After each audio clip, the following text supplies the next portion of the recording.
इस वीडियो में जानेंगे इनलाइन 3 इंजन के बारे में और इनलाइन 4 इंजन के बारे में।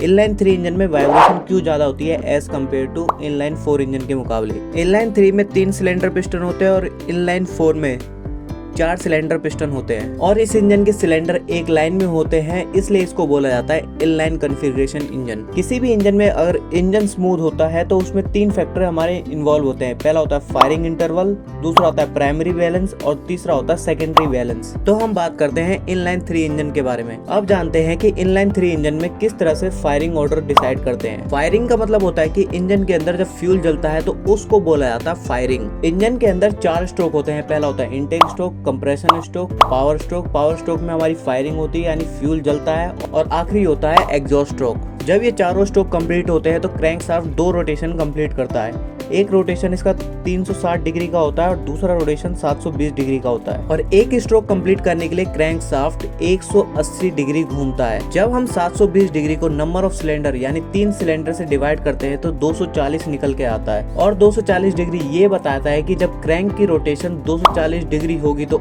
उस दौरान किसी एक सिलेंडर में फायरिंग होगी यानी फ्यूल जलेगा इंजन के अंदर। जब हम 240 को माइनस करेंगे 180, हमारे जो सिंगल स्ट्रोक का एंगल है उससे माइनस करने पे 60 डिग्री निकल के आता है, तो वो हमें ये बताता है कि इंजन के अंदर उस दौरान 60 डिग्री पे कोई भी फायरिंग नहीं होगी और इंजन बिल्कुल साइलेंट रहेगा। अगर आपको 4 स्ट्रोक इंजन के बारे में जानना है तो वीडियो का लिंक डिस्क्रिप्शन में दिया हुआ है, वहां जाके आप वीडियो देख सकते हैं। और इस सर्कल में 720 डिग्री यानी पूरी क्रैंकशाफ्ट की रोटेशन को कवर करा हुआ है और इसे देखकर ये पता चलता है कि किस टाइम में इंजन के अंदर पावर स्ट्रोक होगा यानी फ्यूल जलेगा और किस टाइम में फ्यूल नहीं जलेगा और इंजन बिल्कुल साइलेंट रहेगा। लेकिन जो ये गैप है 60 डिग्री का, ये बताता है अनइवन पावर डिलीवरी यानी इंजन क्रैंकशाफ्ट के अंदर अनइवन तरीके से पावर डिलीवरी करता है, जिसकी वजह से इंजन वाइब्रेट करता है और स्मूथनेस कम हो जाती है। अब जानते हैं प्राइमरी बैलेंस के बारे में। इंजन के अंदर प्राइमरी बैलेंस कितना इंपॉर्टेंट होता है उसको समझते हैं। इनलाइन 3 इंजन के अंदर 3 सिलेंडर होते हैं जिसकी वजह से क्रिएट होती है अनबैलेंसिंग फोर्स।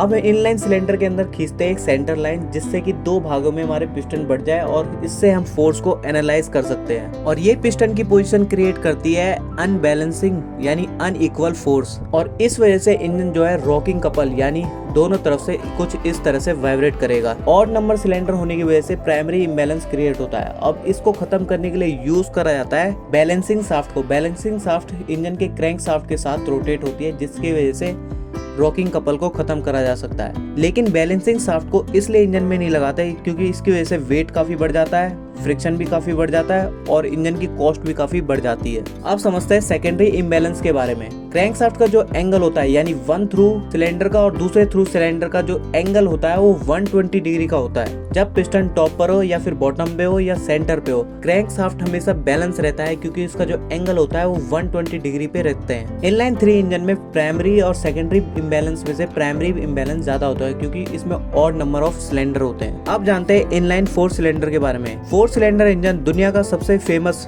यानी पॉपुलर इंजन है और इस इंजन में जो क्रैंकशाफ्ट का जो एंगल होता है वो 180 डिग्री का होता है यानी एक क्रैंक थ्रू से दूसरे क्रैंक थ्रू का जो एंगल होता है वो 180 डिग्री का होता है। अब इनलाइन 4 इंजन के फायरिंग इंटरवल के जाने तो 720 को जब हम 4 से डिवाइड करते हैं तो निकल के आता है 180 डिग्री और 4 ये बताता है नंबर ऑफ सिलेंडर्स और इसमें कोई भी गैप नहीं होता पावर स्ट्रोक में, इसलिए इनलाइन 4 में स्मूथ पावर डिलीवरी होती है as compare to inline 3 engine के मुकाबले। जब हम 180 डिग्री को यानी सिंगल स्ट्रोक का जो एंगल होता है 180 डिग्री से जब माइनस करेंगे तो 0 निकल कर आता है। इनलाइन 4 इंजन में प्राइमरी इम्बैलेंस जो कि बैलेंस होता है क्योंकि इसमें इवन नंबर के सिलेंडर और पिस्टन लगे होते हैं जिसकी वजह से फोर्स को ये कैंसिल करते हैं। लेकिन इस इंजन में सेकेंडरी इम्बैलेंस बैलेंस नहीं होता है, इसलिए इसमें थोड़ा सा वाइब्रेशन रहता है। लेकिन सेकेंडरी इम्बैलेंस का जो मैग्नीट्यूड होता है वो बहुत कम होता है और इसके एक साइड का पिस्टन और दूसरे साइड का जो पिस्टन की पोजीशन होती है वो एक दूसरे को बैलेंस करती है जिसकी वजह से इसमें वाइब्रेशन कम होती है। सेकेंडरी इम्बैलेंस को भी खत्म करा जा सकता है 2 बैलेंसिंग शाफ्ट का यूज करके। अगर आपको 4 सिलेंडर इंजन के सेकेंडरी इम्बैलेंस के बारे में जानना है तो कमेंट कीजिए। अगर प्राइमरी इम्बैलेंस और सेकेंडरी इम्बैलेंस की बात करें तो इंजन में सबसे ज्यादा वाइब्रेशन होता है प्राइमरी इम्बैलेंस की वजह से। वीडियो अगर इन्फॉर्मेटिव लगी तो लाइक एंड सब्सक्राइब कीजिए। धन्यवाद।